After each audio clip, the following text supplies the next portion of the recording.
Magandang tanghali sa inyong lahat mga idol. It's me again, Boss Marky, at panibagong araw at panibagong vlog na naman tayo ngayon. At andito ako ngayon mga idol sa aking mga pasisiw. At ang ganda kasi mga idol ng aking mga talisay. Kasi napansin ko dahil ngayon ay nagbigay ako ng patuka sa kanila. At kita nyo mga idol, at ang liliksi at ang gaganda dahil healthy ang aking mga pasisiw. Dahil kaya naging healthy at nami-maintain natin yung pagbibigay sa kanila ng multivitamins at tapos yung aking binibigay din na jackarots. At dahil mas gusto ko gumanda yung katawan ng aking mga laga at syempre para maiwasan din natin na hindi magkakasakit dahil ayun ay napansin ko at ang gaganda at ayun ay nakahapon na sila dun sa balde ayun at grabe ang ano ngayon mga idol ng aking mga pasisiw at nakita ko at maliliksi at ang ganda ng itsura nila. At yung paa nila ay namumula-mula at grabe ang improvement talaga ng aking mga pasisiw. At sa next na naman, sunod na linggo, follow up naman ng pag-deworm para tuloy-tuloy sa pagiging healthy yung aking mga laga. At natama ko yung pagbibigay ng vitamins saka yung sa patoka dahil wala akong napansin na bumagsak yung pakpak. At syempre, kasama na rin yung inahin ang pagdi-deworm nito. Yung deworming na binigay ko dito sa aking mga pasisiw ay yung liquid at direct para talagang hanggang sa paglaki nila talagang mapuksa yung mga bulate para hindi na dumami at para hindi na rin mangitlog sa daluyan ng bitoka nila. At siyempre mga ganitong mga pasisiw kailangan talaga natin na maiwasan na hindi na dumami yung deworm. Kaya kita ko dahil magaganda ang mga kanilang itsura at kompleto agad yung balahibo. At ito ay manada to ni talisay na balbasado. At ayan, kasi katapos lang ang inano ng nanay inano ng buhangin. At malinis naman tong buhangin mga idol dahil siyempre wala pa tong bakterya at plain water yung tubig nila dahil ito ay walang vaccine. At kita ko healthy talaga sila. At kung hindi healthy ganyan at hindi sila doon hapon sa balde. At ayun ang kukulit at ang ganda ng pagpapalaki ko sa kanila. At sana ay ganito tuloy-tuloy na kasi ito ay sa susunod naman na pagbe-breed ay ito naman ay may bago na naman kaming magpipili naman kami dito ng materyales. Mas maganda sa ating sisiw na simula pa lang silang D1 hanggang dito, D3 hindi nagkakasakit. At ganito ang magandang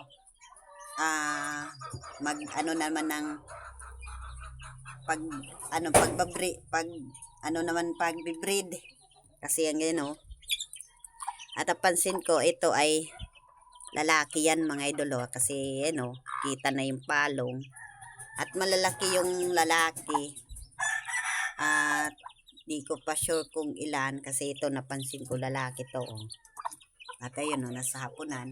At tapos may bago na naman akong papisa ay yung white hats.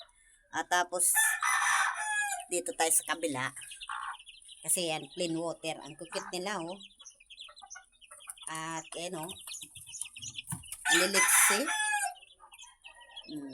At maganang kumain. Ganyan lang mga idol kasi yun din dito. Binigyan ko na rin to ng patuka. At yung aking bulik. May dalawa din ako ditong bulik. At siyempre may kanaway din. Ayan o. At siyempre meron din tayo ditong kabir. 5 kabir. Ito bulik ko. Ang ganda ng bulik ko. Tapos isa din na bulik. Ayun. May bulik kasi ako mga idol na istag doon. At ito nakapalahi na tong yung aking inahin dun sa bulik. At kita nyo, maganda yung pagpalaki ko sa kanila kasi ayun ay healthy. At mas maganda talaga na i-direct yung liquid na pamurga.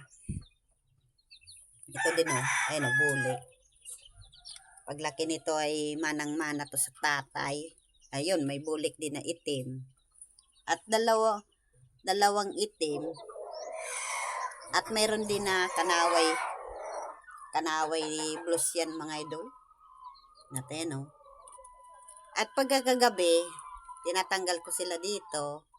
At nilalagay ko doon sa likod kasi baka maminsan ng daga. At ayun ay healthy. At wala akong mapansin na goods yung pagpapalaki ko sa kanila.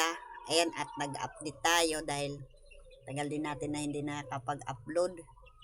Ayan, smooth yung patukaan. Ayan, patukaan na yan, hinugasan ko yung kahapon. Kasi mas gusto ko yung may ganitong kahoy para hindi nila matumba. At ayan At pagbibigay naman nito sa patuka sa kanila, dahil ito ay sisiw pa, umaga, tanghali, hapon yung pagbibigay. At tapos yung akin din na white hats na pig breed namin kay Talisay na balbasado. At 5 sana to mga idol, kaso 4 lang kasi hindi pa ang pagpisa ng isang sisiw at nilagay ko muna doon para malimliman. At ayan. At 2 talisay at isang itim at isa din na may pula. Yan At binigyan ko na rin ng baby chick booster yung aking binibigay na pilit sa sisiw. At siyempre, bago ko to binigyan ng patuka, ay binigyan ko muna to kaninang umaga ng paminta. At excuse me mga idol, may doon, may inahin sa taas. Tapos, siyempre, yung vitamins na iwas sa pagkakasakit ng ating mga sisiw ay yung oral na yung binibigay ko sa aking sisiw ay yung Ornistat. At mamaya at ibibigay natin dito ganun pa rin at 7 days din na pagbibigay ng oral. At tapos bibigay ko na lang dito ay sa susunod pagtapos ng oral 7 days plain water. Dahil yan nakatuka na yan, siyempre maganda yung may kasamang inahin. At ito isi-separate na naman natin to mamaya para hindi mano ng daga kasi may daga dito. At dito, hindi ko pa natanggalan ng mga balahibo. Mamaya na lang pag naalis ko naman to. Kasi ito ay wala pa naman ditong mga bakterya dahil ito ay bago lang tong buwangin. Siyempre, dito ko kasi binread yung white hats na yan. Tapos yung talisay. At wala naman bakterya to. At ayan mga idol, at nag-update tayo dahil papagandahin ko tong sa paglaki ng aking mga pasisiw. At yan ay tanghaling tapat. Siyempre mainit. At ilan pa yung magpipisa. At siyempre dito, pag ito ay baga mga katapusan na to mapisa. Tapos yung pig breed ko din na talisay na si Balbasado, yung anak ng aming talisay na Balbasado, ayan, pig breed dito. Tapos din yung bagong dating din namin na siyempre bininta ni Arturo. At ayan, ay pig-breed ko dito sa itim. Tapos, marami ako ngayon mga idol na nagningitlog na inahin. At itatry ni namin kung goods na goods ba yung pag-asikaso na walang baksin yung ating mga pasisiw. At doon naman sa aking kanaway, yung 3 months old at malalaki na mga idol, at grabe na yung pag-improvement yung kanaway na si RRG, at yung malapit na rin yun palakad-lakadin natin paglaki, kasi pag ganito hindi na muna natin palakad-lakadin kasi baka habulin pa ng mga inahin at baka makapunta sa palayan at mahirapan tayo pagdakip.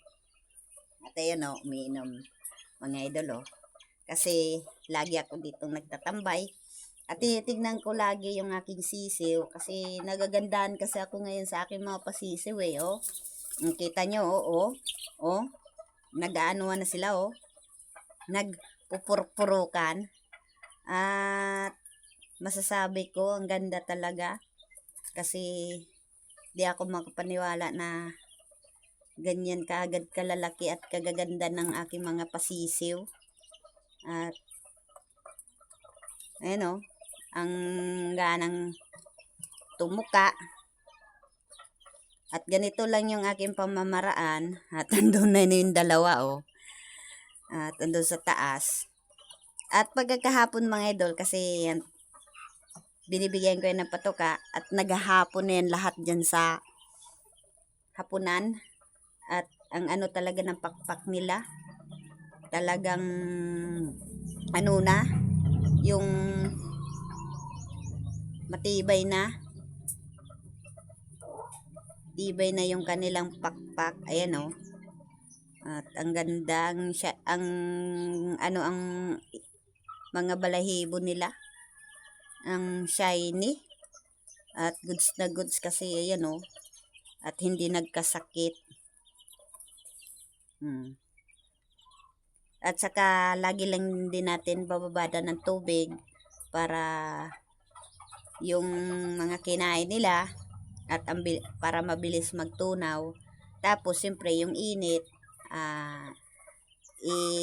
urong-urong ko na lang doon kasi minsan inaabutan yan yung painuman ng init para hindi makainom yung ating mga pasisiw. Kasi dyan na naman nagkakaumpisa yan pagkakasipon yung ating mga pasisiw. At ang ganda ng mga itsura nila. At ang bilis lang talaga mga idol. At pagdating yan ni Kalbo, malaki na yan kasi malapit na. Uwi si Kalbo mga May. Siyempre, bukas April 1 na kasi March 31 ngayon ilang sa buwan na lang at malapit nang umuwi si Kalbo.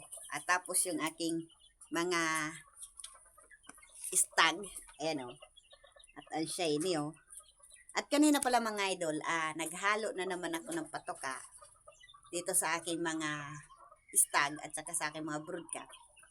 Kasi konti na lang yung patoka nila, yung maintenance.